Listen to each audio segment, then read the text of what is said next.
Bueno, vamos a ver ahora los métodos de obtención de ácidos carboxílicos. Vamos a ver que varias de estas reacciones ustedes ya las vieron en Orgánica 1. Vamos a ver 1, oxidación de alquilbencenos, es oxidación en cadenas laterales en posiciones bencílicas. El ácido crómico, hidrógeno 2, cromo, oxígeno 4, es un agente oxidante fuerte y se forma cuando se disuelve trióxido de cromo, cromo, oxígeno 3, en una solución ácida acuosa o en presencia de dicromato de sodio, también en una solución ácida acuosa. El ácido crómico oxida la posición bencílica, obteniéndose siempre ácido benzoico, independientemente de la identidad del grupo alquilo de la cadena lateral.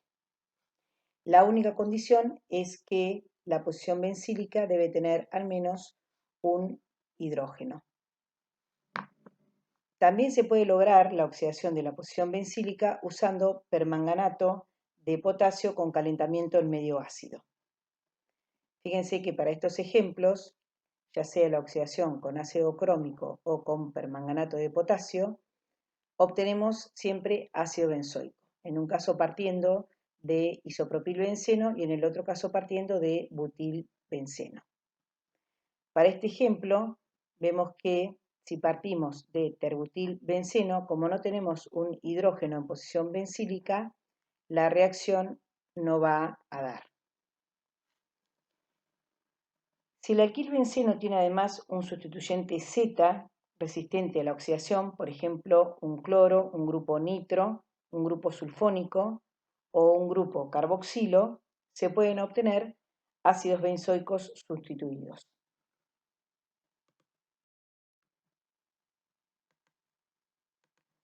2. Oxidación de alcoholes primarios o de aldehídos. Los alcoholes primarios se oxidan inicialmente a aldehídos, sin embargo, la reacción no se detiene y el aldehído se sigue oxidando para formar un ácido carboxílico. En este ejemplo tenemos un alcohol primario, el 2-ciclohexil, 1-etanol, que por reacción con ácido crómico, que como dijimos anteriormente se forma con trióxido de cromo en presencia de una solución ácida acuosa, nos va a dar el ácido carboxílico correspondiente. Inicialmente se forma el aldehído que no se aísla y se sigue oxidando para dar el ácido carboxílico, en este caso el ácido ciclohexano carboxílico. También se puede usar como agente oxidante permanganato de potasio y para el caso de aldehídos una solución de óxido de plata en medio básico. Esta reacción se conoce como reacción de Tollens y emplea el reactivo de Tollens y se usa para identificar la presencia de un aldehído por la aparición de un espejo de plata. Fíjense que en este caso nosotros obtenemos en primer lugar el carboxilato, que luego se protona para dar el ácido carboxílico más la plata metálica. Esta reacción ustedes la hicieron en un trabajo práctico de Química Orgánica 1 para identificar la presencia de butanal.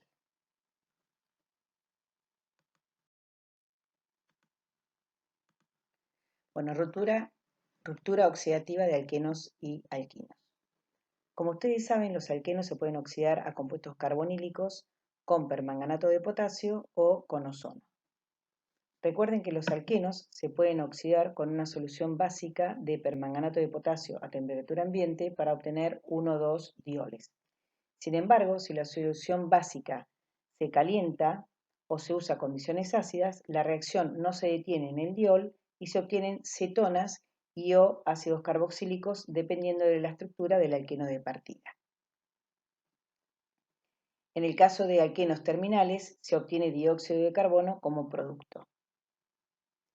Fíjense que en este caso, a partir de este alqueno, nosotros obtenemos una cetona y un carboxilato que por posterior protonación nos da el ácido carboxílico correspondiente. Cuando los alquenos reaccionan con ozono, se forma un ozónido y en condiciones oxidantes, con peróxido de hidrógeno, por ejemplo, se obtienen cetonas, ácidos carboxílicos o ambos, dependiendo también del alqueno de partida. Fíjense que para este ejemplo nosotros vamos a obtener 2 ácidos carboxílicos. En el ejemplo siguiente, para este alqueno, vamos a obtener ácido propanoico y 2-butanona. Cuando tenemos un alqueno terminal, se obtiene ácido fórmico, como sucede en este caso, a diferencia de lo que ocurría en la oxidación de alquenos terminales con permanganato de potasio, que dijimos que se obtenía dióxido de carbono como producto. Los mismos reactivos que oxidan alquenos también oxidan a los alquinos. Una solución básica de permanganato de potasio con calentamiento y posterior acidificación da ácidos carboxílicos. En este caso, fíjense que la oxidación con permanganato de potasio de 2-pentino nos da dos ácidos carboxílicos, el ácido etanoico y el ácido propanoico. La ozonólisis de alquinos no requiere tratamiento oxidante, solo condiciones de hidrólisis. Se obtienen ácidos carboxílicos y en el caso de alquinos terminales se obtiene dióxido de carbono, al igual que la oxidación de alquinos terminales con permanganato de potasio.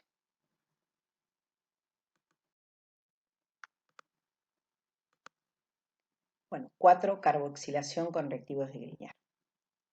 Un método para obtener ácidos carboxílicos es la reacción de un reactivo de Grignard con dióxido de carbono para formar un carboxilato metálico que seguido de una protonación da un ácido carboxílico.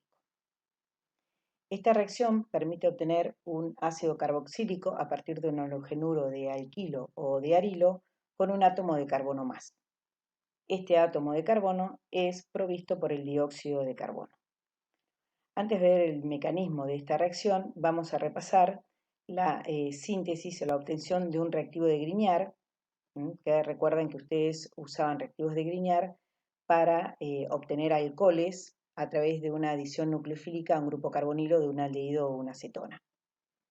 Entonces, preparamos el reactivo de Grignard en presencia de un halogenuro de alquilo o de arilo y magnesio en presencia de un solvente seco como eteretílico o THF. Obtenemos el reactivo de Grignard y lo que logramos con el reactivo de Grignard es cambiar el carácter del grupo R unido al magnesio, que ahora va a tener carácter carbaniónico, es decir, que va a actuar como nucleófilo y se va a adicionar a este carbono electrofílico, el par de electrones viene hacia el oxígeno para dar este carboxilato metálico que por posterior protonación nos da el ácido carboxílico correspondiente más agua. Fíjense que en realidad la reacción es igual a la reacción de obtención de alcoholes a partir de un reactivo de Grignard que se adiciona a un grupo carbonilo de un aldehído de una acetona. En este caso la adición se produce a dióxido de carbono, por eso obtenemos un ácido carboxílico.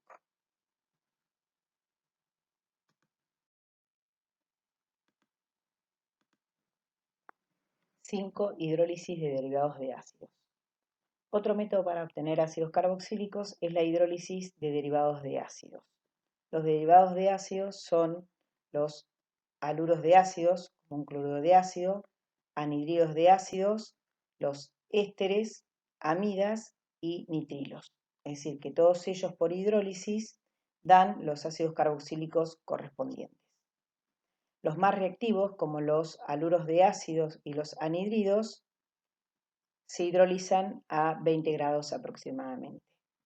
Los ésteres necesitan calentamiento y condiciones ácidas o básicas.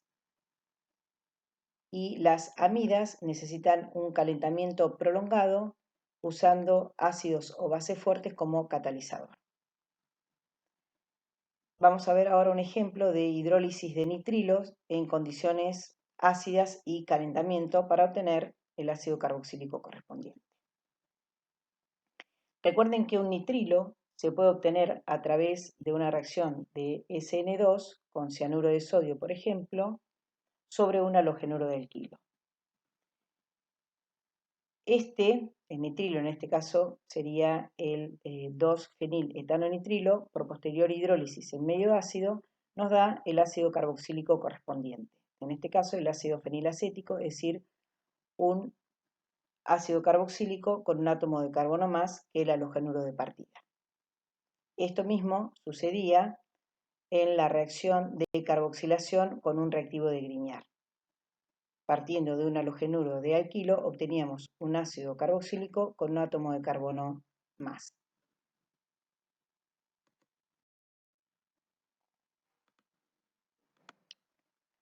Reacciones de ácidos carboxílicos. 1. Formación de sales. Los ácidos carboxílicos, justamente por ser ácidos, reaccionan con bases como hidróxido de sodio o bicarbonato de sodio para dar carboxilatos de sales metálicos. Dijimos que los ácidos con más de 6 átomos de carbono eran prácticamente insolubles en agua, pero sus sales suelen ser muy solubles en agua debido a su carácter iónico. Esta propiedad se usa para purificar ácidos carboxílicos. Entonces, teniendo en cuenta que en general un ácido carboxílico es insoluble en agua, tratándolo con una base, obtenemos la sal del ácido, que ahora pasa a la fase acuosa, ¿sí? Lo tenemos como sal del ácido, entonces pasa a la fase acuosa y la separamos de otros compuestos orgánicos que quedan en la fase orgánica. Entonces, luego para recuperar a ese ácido carboxílico como tal, lo tratamos con un ácido mineral para obtener nuevamente el ácido carboxílico que se extrae de la fase acuosa con un solvente orgánico. Bueno, ahora vamos a ver un ejemplo utilizando estas propiedades, que en realidad corresponden a reacciones ácido-base, para separar un ácido carboxílico de otros compuestos orgánicos que no son ácidos, ¿sí? De una mezcla de reacción, donde también tenemos en la fase acuosa impurezas y sales. Entonces, como a nosotros nos interesa recuperar al ácido carboxílico, es decir, separarlo de otros compuestos orgánicos, lo primero que hacemos es separar y eliminar la fase acuosa. Teniendo en cuenta que el ácido carboxílico es el único compuesto orgánico que es ácido, le agregamos hidróxido de sodio o bicarbonato de sodio y obtenemos la sal del ácido, que como dijimos ahora es soluble en agua, pasa a la fase acuosa. Entonces, en la fase orgánica nos quedan los otros compuestos orgánicos. Considerando que no nos interesan los otros compuestos orgánicos, eliminamos la fase etérea, y para recuperar al ácido carboxílico como tal, acidificamos con una solución acuosa de ácido clorhídrico. De esta manera recuperamos al ácido carboxílico que se extrae de la fase acuosa con un solvente orgánico. Entonces, después separamos las fases, evaporamos el solvente y obtenemos al ácido carboxílico puro. Como dijimos recién, fíjense que esta purificación corresponde a reacciones ácido-base que las tenemos resumidas acá abajo. Bueno, vamos a ver ahora un ejemplo para separar compuestos orgánicos que son ácidos. Es decir, ¿cómo haríamos para separar una mezcla de ácido benzoico, de fenol y 1-octanol? Que los tenemos todos disueltos en una fase orgánica, en una fase etérea. Bueno, ahora ustedes ya saben que los ácidos carboxílicos son mucho más ácidos que los alcoholes. Considerando que el pK sub A del ácido acético es aproximadamente 4,7 y de los alcoholes el pK sub A es 15, sabemos que los ácidos son 10 a la 11 veces más ácidos que los alcoholes. También sabemos que los fenoles, ustedes ya saben que los fenoles son más ácidos que los alcoholes. Entonces, teniendo en cuenta esta diferencia de acidez, tenemos que ver qué base vamos a agregar para poder separar estos compuestos orgánicos que son ácidos de A1 o que reaccione 1 por vez. Entonces, considerando que tenemos los tres compuestos orgánicos en la fase orgánica, si nosotros agregamos una base débil como bicarbonato de sodio, va a reaccionar solo el ácido benzoico. es decir, que el ácido benzoico va a pasar a la fase acuosa y en la fase orgánica me va a quedar el fenol y el 1-octanol.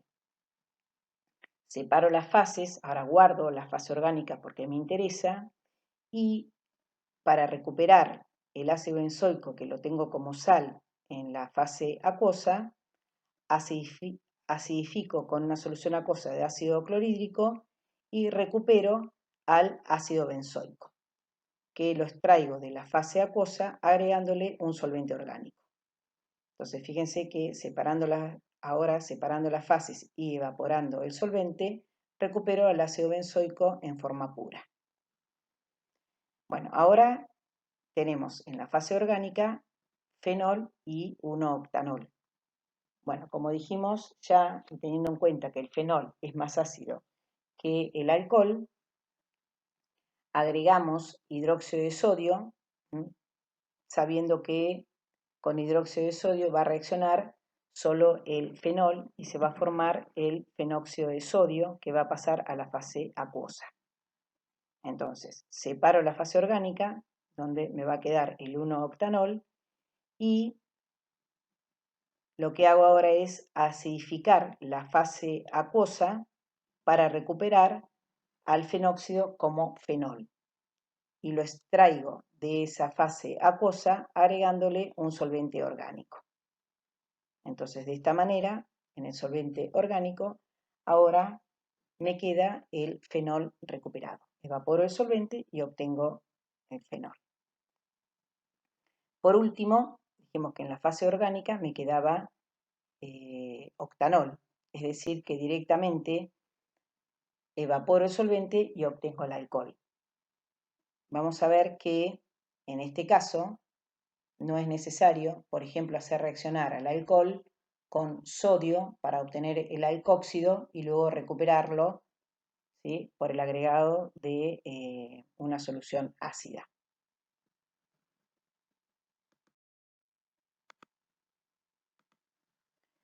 Bueno, este es el último ejemplo que les planteé en la transparencia anterior, de cómo separar de una mezcla fenol, 1-octanol y ácido benzoico. Acá están las reacciones correspondientes y fíjense que la última reacción corresponde a la formación del alcóxido de sodio, ¿sí?, que como dijimos recién, no es necesario hacer esta reacción, es decir, hacer reaccionar el alcohol con sodio para obtener el alcóxido y después recuperarlo por el agregado de un ácido mineral, ya que el alcohol nos queda puro en la fase orgánica. Es decir, lo único que tenemos que hacer en el último paso es evaporar el solvente orgánico para obtener el 1-octanol.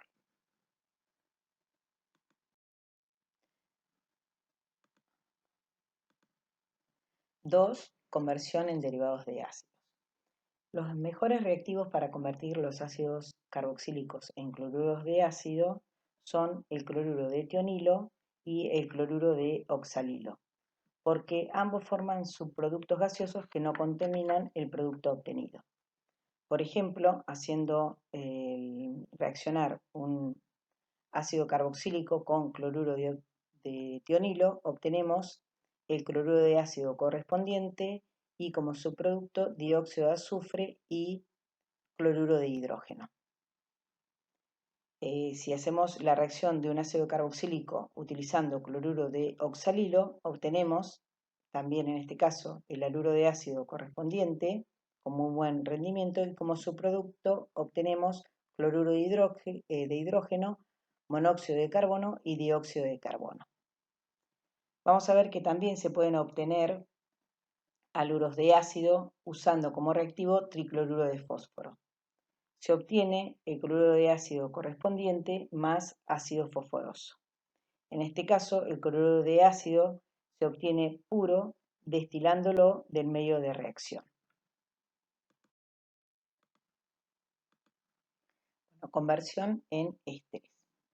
Los ácidos carboxílicos se pueden convertir directamente en ésteres por reacción con un alcohol en presencia de una catálisis ácida. Esta reacción se llama esterificación de Fischer y, como vimos, se necesita un medio ácido para que la reacción avance. Corresponde a una reacción de condensación porque a partir de dos moléculas se forma uno y se elimina agua. El mecanismo completo lo vamos a ver en el tema 2. Bueno, acá tenemos un ejemplo con el ácido etanoico y etanol que nos da, en presencia de una catálisis ácida, nos da un éster, el acetato de etilo, más agua. Esta reacción de esterificación es un equilibrio con constantes de equilibrio no muy grandes. Entonces, para favorecer la reacción se pueden hacer dos cosas. Usar un exceso de uno de los reactivos, por ejemplo, usar el alcohol también como solvente de reacción. Al estar en exceso, desplaza el equilibrio hacia la derecha, aumentando el rendimiento de la reacción. Otra cosa que se puede hacer es eliminar uno de los productos a medida que se forman. Por ejemplo, se puede eliminar el agua a medida que se forma por destilación o agregando un agente deshidratante. El desplazamiento de la esterificación de Fischer hacia un equilibrio favorable no es muy difícil, por lo que esta síntesis es un método común que se usa en la industria. Los cloruros de ácido también reaccionan con alcoholes para formar ésteres. Esta reacción es cuantitativa, pero no se usa en la industria, ya que la conversión de un ácido carboxílico en un cloruro de ácido agrega un paso costoso al proceso de esterificación. Bueno, vamos a ver ahora conversión en amidas. Las amidas también pueden obtenerse a partir de ácidos carboxílicos. La reacción inicial del ácido carboxílico con una amina da una sal de carboxilato de amonio que cuando se calienta a más de 100 grados centígrados elimina vapor y se forma la amida. Vamos a ver que en este ejemplo, partiendo de ácido benzoico y etilamina, una amina primaria, obtenemos primero el benzoato de etilamonio, el cual por posterior calentamiento a más de 100 grados nos da la N-etilbenzinamida, es decir, una amida secundaria más vapor de agua.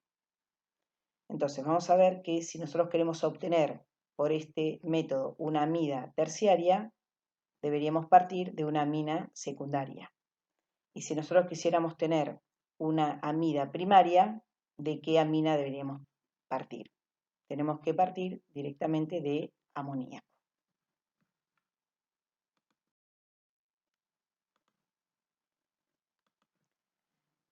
3. Reducción de ácidos carboxílicos.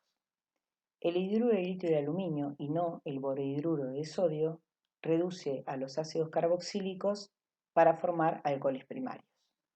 En este ejemplo podemos ver que el ácido fenilacético, por tratamiento con hidruro de litio de aluminio posterior protonación, nos da el alcohol primario, en este caso el 2-feniletanol, con muy buenos rendimientos.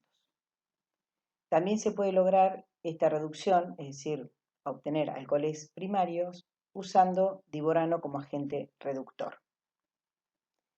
Vamos a ver que el diborano reacciona con el grupo carboxilo más rápidamente que con cualquier otro grupo funcional que también contenga un grupo carbonilo. Entonces, como podemos observar para este ejemplo, donde tenemos un grupo carbonilo de una acetona y un grupo carboxilo, si hacemos la reducción con diborano en THF, vamos a ver que se produce la reducción solo del grupo carboxilo. ¿Qué ocurriría si para esta misma molécula hacemos la reducción con hidruro de litio de aluminio y posterior protonación? Vamos a ver que se van a reducir los dos grupos carbonilos.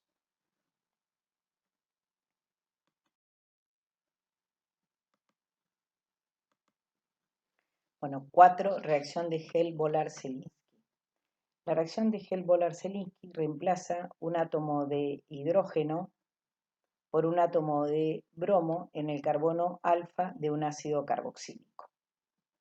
El ácido se trata con bromo, con exceso de bromo, en presencia de tribromuro de fósforo, o con exceso de bromo y fósforo rojo, que también forma el tribromuro de fósforo.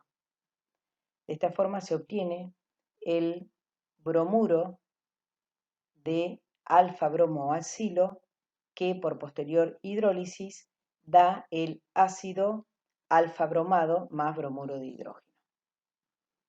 Vamos a ver en este ejemplo que partiendo de ácido butanoico, por tratamiento con exceso de bromo en presencia de tribromuro de fósforo, obtenemos el bromuro de 2-bromo-butanoilo, el cual por posterior hidrólisis nos va a dar el ácido 2-bromo-butanoico. Bueno, ahora vamos a ver ejemplos de ácidos hidroxilados o hidroxiácidos que se encuentran en la naturaleza, como por ejemplo el ácido láctico, que es el ácido 2-hidroxipropanoico, el ácido cítrico, que es el ácido 2-hidroxipropano tricarboxílico, y el ácido tartárico.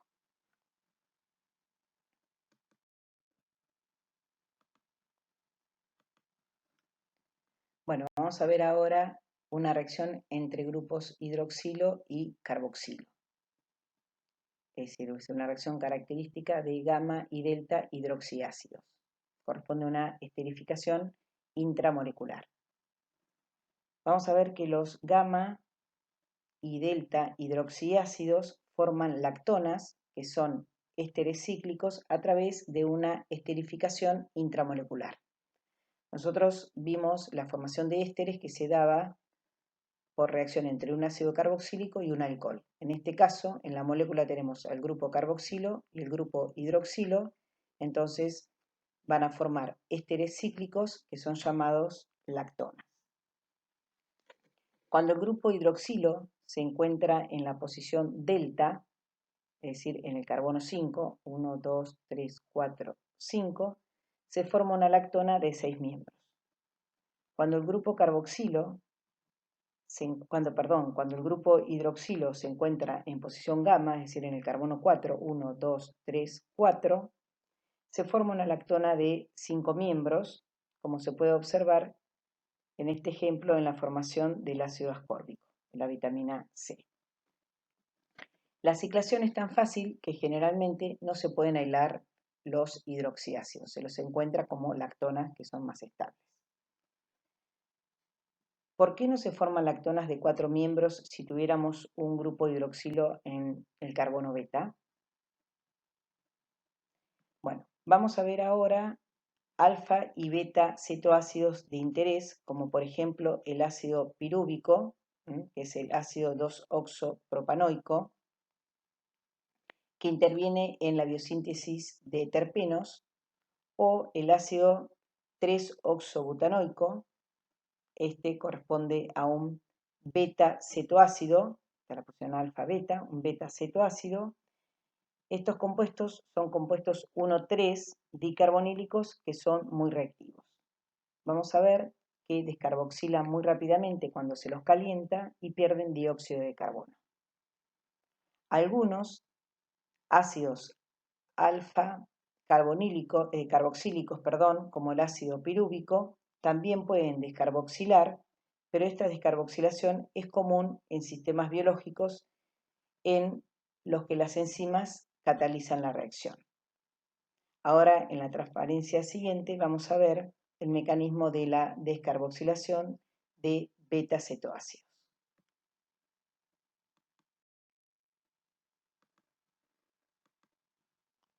Bueno, como dijimos recién, vamos a ver en esta transparencia el mecanismo de descarboxilación de beta-cetoácidos. Esta descarboxilación tiene lugar a través de un estado de transición cíclico.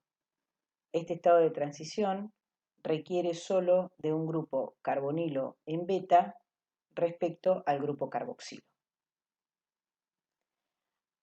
Como podemos ver, hay una transferencia de un protón del grupo carboxilo al oxígeno del grupo carbonilo. Así, esta molécula se va como una molécula neutra, es decir, como dióxido de carbono, y se forma un enol, el cual se transforma rápidamente en una acetona por tautomería cetonólica. Entonces podemos ver en este ejemplo, en el ácido 3-oxohexanoico, que corresponde a un beta-cetoácido, descarboxilación alfa-beta, beta-cetoácido, que por calentamiento nos da una acetona más dióxido de carbono, es decir, la 2-pentanona más dióxido de carbono. En este ejemplo, ¿sí?, partimos del ácido 2-oxociclohexano carboxílico, también un beta-cetoácido que por calentamiento nos da ciclohexanona más dióxido de carbono.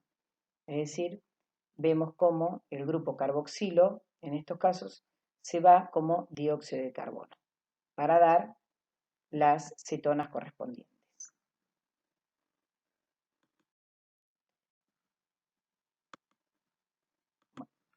Vamos a ver ejemplos ahora de ácidos discarboxílicos, como el ácido oxálico, el ácido malónico, que lo vamos a ver después en el tema 4, el ácido succínico corresponde al ácido butanodioico. Bueno, vamos a ver que en general estos ácidos discarboxílicos se los nombran por sus nombres comunes. Y como ejemplo de ácidos dicarboxílicos insaturados tenemos los ácidos butenodioico, el ácido cis-butenodioico, que se llama ácido maleico, y el ácido trans-butenodioico, que es llamado ácido fumárico.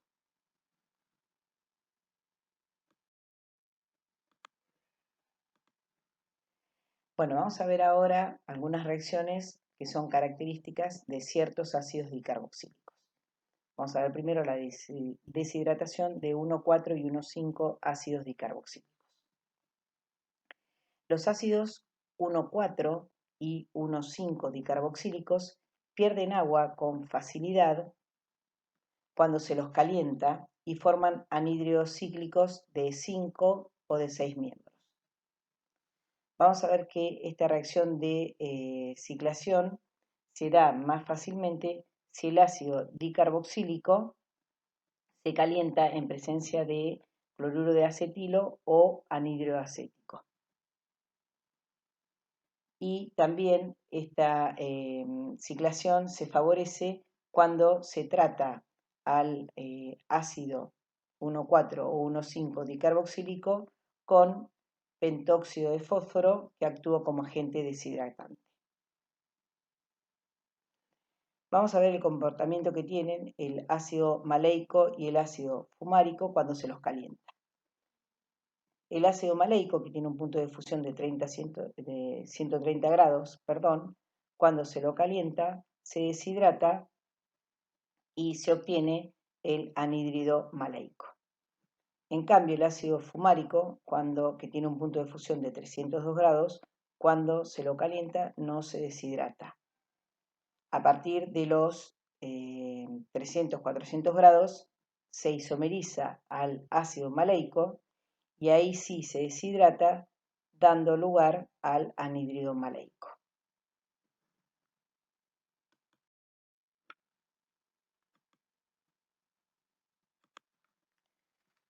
Bueno, vamos a ver otra reacción característica de los ácidos discarboxílicos, que es la descarboxilación de beta-diácidos. Los beta-diácidos, al igual que los beta-cetoácidos, pueden descarboxilar por calentamiento. Esta descarboxilación tiene lugar a través de un estado de transición cíclico, como vimos para los beta-cetoácidos. Entonces se produce la eliminación de esta molécula neutra, que se va como dióxido de carbono, y obtenemos una especie de enol que por tautomería cetoenólica se convierte en el grupo carbonilo, y al tener el grupo oxidrilo obtenemos en este caso ácidos carboxílicos.